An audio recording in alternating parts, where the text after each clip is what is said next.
And again, I would point out to certain sub-allegations and refute their insufficiency. Allegation number one, sub-allegation number one, there are serious accusations that PBBM is a drug addict. The offense alluded for this ground is drug addiction.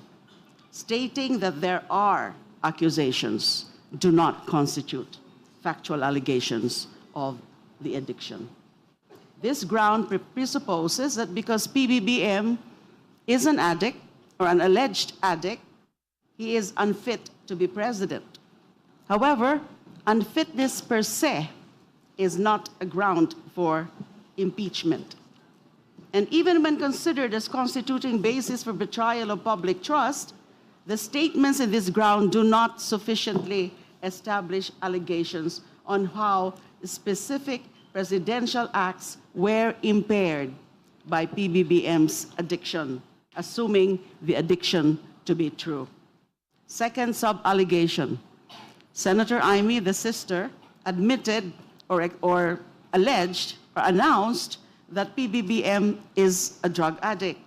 Again, this is not a factual allegation, but a conclusion that because Senator Amy admitted or announced that PBBM is an addict, then he must be an addict. The most that can be made out of this ground is that there was betrayal of the public trust because of PBBM's failure to disclose his addiction. However, the recital of allegations to this ground is still insufficient in terms of showing the nexus. Kasi yun po importante. The nexus between the facts raised or alleged and betrayal of public trust.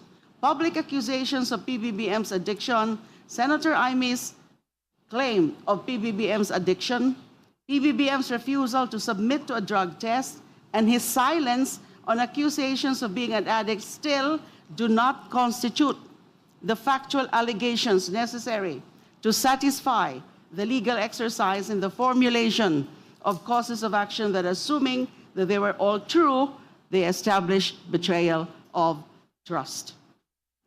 Another sub-allegation is the PBBM is a drug addict because he refuses to submit to a drug test. Again, this is a conclusion and not a factual allegation. Nasabi ko na rin po, that kind of an allegation is still insufficient. The fact that he refuses to submit to a drug test. Another is by being silent. Sabi sa complaint. By being silent on his drug addiction, PBBM betrayed the public trust. For me, Madam Chair, this is a non sequitur conclusion and not a factual allegation. Because the ground must not only state a categorical allegation that PBBM is a drug addict and that this impairs the performance of his mandate, but must also include a recital of the alleged acts, events, and incidents that support the same. How do they say, or how do they know, or why do they claim that it impairs his judgment? So that's again my view. Again, this second ground is insufficient in substance. I so submit.